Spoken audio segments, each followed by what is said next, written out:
Hey, so we are back in Spiral Abyss. This is floor 11. This is going to be a full free-to-play guide for floor 11. So we are going to be starting out with this team right here. Later on, we're going to be swapping over to a different team. But for this first chamber, we're going to be using this team because this first chamber is a defend chamber, which means that we can do actual strategy. We don't have to worry about DPS, and we can get a very easy 3 stars. So right here at the start, there's going to be 2 archers in the front. I'm just going to push the pyro archer so he doesn't attack. The real thing that you want to focus on is the 3 hilichurls in the back. We're going to use Geo Traveler here to kind of like block the archers for a little bit. But the hilichurls are going to be focused on the monolith, and the archers are going to be focused onto you. So we are going to kill these guys first, and once we kill them, we can just do literally whatever we want. They're never going to damage the monolith. The other guys only did like 3%. We're fine. We can take as long as we want, build up our ults for the second wave. So once we kill these guys, it's going to be basically the exact same thing, but like reverse. This time the hilichurls are going to be aggroed onto you, and the other 2 like elemental ones are going to be focused on the monolith. So the elemental ones this time are going to be spawning in the back. They're going to be like hurlers. So we're going to, right at the start, just try to kill them as fast as possible. Kill this pyro one, move over here, kill the electro one as fast as possible. Make sure that they don't attack because they will always hit the monolith, and it does like a decent amount of damage. So we're going to kill the pyro one there, and then we're going to kill the electro one here. And like I said, we don't have to worry about the regular hilichurls because they are aggroed onto us. So we can take as long as we want, build up our ults, do whatever we want for the third wave. And here in the third wave, there's going to be a shield miniatural at the front. And right at the start, he's always going to charge at the monolith. So what we're going to do here with Geo Traveler is just kind of like build a wall, or like make sure that we're trying to not get the Geo miniatural to charge into the monolith. We're just blocking it as best as we can. And then we're going to kill this last hilichurl and initiate the wave. At the start of the wave, there are going to be 2 Somachurls here in the back. We want to kill them first. You can also focus on the Geo Shield Miniatural, but the Hydro Somachurl on the left is going to constantly heal him, so it's probably better to just kill the Somachurl first. The Electro Somachurl actually does a lot of damage to the monolith, so just make sure that you're never standing next to it. There's going to be 2 Pyro hilichurls with like torches. They are aggroed onto you. You don't need to worry about them. We really need to worry about the Geo Shield Miniatural because he's going to be constantly aggroed onto monolith. You can draw aggro from him, but it does take a little bit just from like staggering him, and sometimes he does just end up going after the monolith anyway. So he almost died right there, but the Hydro Somachurl healed him up pretty much like 50%. And that in combination with the Electro Somachurl ended up killing my ether, but it's fine. The death was not in vain because the monolith is still at 94%. It sucks ether, but you know, it's for the good of the team. So we kill the Geo Miniatural there. We're just gonna kill this last Electro Somachurl, and then we are good. And we're gonna move on to the second half. And the second half here is kind of a little bit easier than the first half. Here in the second chamber, or in the second half, over here on the left are going to be some potioneers, and on the right are going to be 2 more potioneers. The things we're going to focus on this wave are the 2 crushers at the front. They are aggroed onto the monolith, but all 4 potioneers are aggroed onto you. So we're going to use overload here. Lisa's ult and Xiangling's ult are going to overload these guys and knock them away as fast as possible so they can't ever do damage to the monolith. So we're going to kill them, and then from here, all 4 potioneers, like I said, are aggroed onto you. They should never attack the monolith as long as you're not near it, as long as you're not next to it. They will never damage it. So I just skip ahead until all 4 die. And I'm going to push this last guy over here to the left side of the room, because on the left side of the room, there are going to be 3 marksmen that are all aggroed onto the monolith. So it's going to be basically the exact same thing, using Lisa and Xiangling to overload them as fast as possible so they can't ever damage the monolith. On the right side are going to be 2 Nobushis. Those guys are aggroed onto you. There's the one that's like dressed in orange and the one that's dressed in purple. At the start, the purple one might do his like gun attack onto the monolith, but if he does do that, that's the only time that he will ever damage the monolith, because like I said, they are aggroed onto you. So that would be the only time that he actually does damage it, and then he's just going to charge after you. So I do skip ahead until these guys die, because once these guys die, we're going to have 3 guys in the back. There's going to be 2 Potioneers. The Potioneers are aggroed onto the Monolith immediately from the start. So we're basically going to try to do the exact same thing as last time, overload them as fast as possible so they cannot actually damage the Monolith. At the front, there's going to be a Seaman and a Gravedigger, the guys with the shovels. They are aggroed onto you don't have to worry about them. Also, the Nobushi in the middle is also aggroed onto you, so you don't need to worry about him either. The Potioneers are the threat here. You need to take them out, and once those guys are out, you can really just take your time, because the other guys should never attack the Monolith as long as you're not next to it. So we're going to kill off the Potioneer here, and like I said, we can just take as long as we want at this point. You can build up your ult if you want, but I do skip ahead here.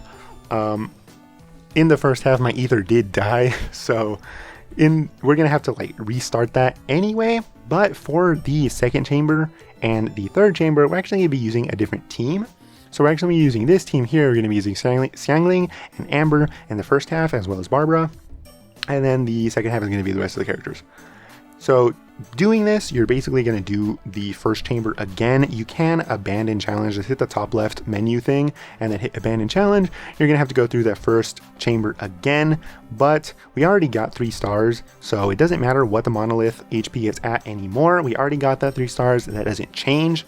So it can be like 3% and you're totally fine. As long as it just doesn't have 0, you'll move on to the second chamber. So I do skip that first half because we already did it. You don't need to see it. But here in the second chamber, in the first half, we're going to be dealing with 4 Pyro Slimes, the big Pyro Slimes. So this is why I brought Barbara. We're just going to charge attack and constantly vaporize all of these hits. But this does take me an obscenely long amount of time, so I just skip ahead until those guys die. Once the 4 Pyro Slimes in the front are dead, we're going to spawn in 4 Cryo Slimes in the back.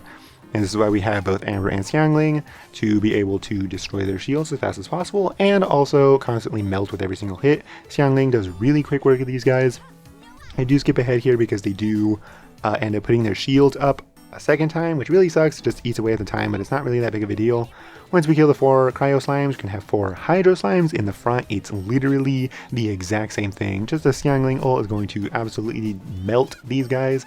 Well, vaporize these guys, but melt away their HP, and that's like really quick work at that. Really easy. Once we kill those guys, we're going to spawn a Cryo Turtle in the back once again. Using Amber's ult, we can just destroy that shield so easily. If there's one thing that Amber does well, it's destroying shields, because as far as I know, her ult doesn't have ICD. Like, each individual arrow is its own ICD. So she just destroys shields. With Xiangling, we're going to just kill this guy. I skip ahead. It's just a lateral. He does have a dark aura underneath him. It's just going to periodically pulse out cryo damage, but it's not really that big of a deal. So here we're going to move on to the second half. Now here are going to be like a bunch of human enemies. So if you do have somebody like a Sucrose or anybody that can like group up enemies, this is where you're going to want to have them, because you can group up all 3 and just do a ton of damage real quick, just get them out of the way real fast. But I don't have that, so we're using physical damage, the increased physical damage here, and also the increased geo damage to take these guys out as fast as possible. Once we kill these 3 guys, we are going to have pretty much the exact same 3 spawn in the back. They are slightly different enemies, like looks-wise, but they are just the exact same thing, just different coat of paint. So I do skip ahead because it's literally the exact same thing. Once we kill those 3 guys in the back, we're going to summon 2 Kairagis in the front, the Pyro one and the Electro one. As of right now, those are the only 2 ones that exist, but the whole thing with Kairagi is that they are like a duo, they're a pair. If you kill one of them, the other one, as long as the other one is still alive, he will then heal for 50% and he will power himself up. So you can avoid that. Well, there's 2 things you can do. You can kill him as fast as possible, one of them, and then just deal with the second one being powered up. Or you can do what I do, is get them both down to low HP, kill the other one, kill the first one, and then kill the second one as fast as humanly possible so he doesn't power up. So we got 2 stars there. That is fine. We're going to move on to the third chamber, which is the absolute worst chamber I've ever seen on floor 11. Like, this is so awful.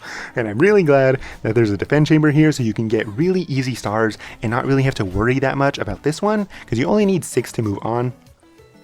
So not getting very many here is not that big of a deal, because here we're dealing with Specters, and the worst Specters, which are the Hydro Specters, because that little AoE water attack that you see on the ground right there, if there are any other enemy Specters within that radius, they will heal for like 40%. It's so stupid, and this one took so long to do. If you have a Beto, she does really well here. If you have a Fischl, she also does really well here. Any bow or archer main DPS, they do really well. Fischl, like a main DPS Fischl, if you have constellations for her, she does incredibly well. But that one is just really difficult to deal with, so I do skip ahead. It takes very, very long to actually get through, but once you actually do kill those 6 Specters, we're gonna have some Hydro Mimics. So like you thought it was gonna get, like you thought it was bad, it got worse. So right at the front, we're gonna have a Finch. In the back, we're gonna have a Frog and then 2 Squirrels. Xiangling's ult will make pretty quick work of these guys. One thing to note though is that the Finch and the Frog, whenever they die, they do that bubble attack, which I completely forgot about. You cannot dash iframe through that. You have to either ult iframe through it or just run out of the way as fast as possible. So it ends up killing my Amber, which makes this third wave take even longer. We have 2 Cranes on the left, 2 Boars on the right, and 2 Crabs. With a Xiangling, we're gonna want to focus on the Cranes because they have the lowest HP and they also deal the most damage to you, so killing them as fast as possible is going to be really well for you. And then the Crabs are next, and then after that are the Boars. They're going to be the ones that take forever because they can constantly heal themselves, but a Xiangling ult should be able to make quick work of that room, especially if you have like a Beto and a Fischl, like I said. That does really well. Electro Charge, constantly applying that Electro is going to deal with them really, really fast. And then here in the second half, there are going to be 4 Ruin enemies. In the front, there's going to be a Ruin Squid. On the sides, going to be a Ruin Shield guys. And then in the middle, there's going to be a Ruin Pain in the Butt.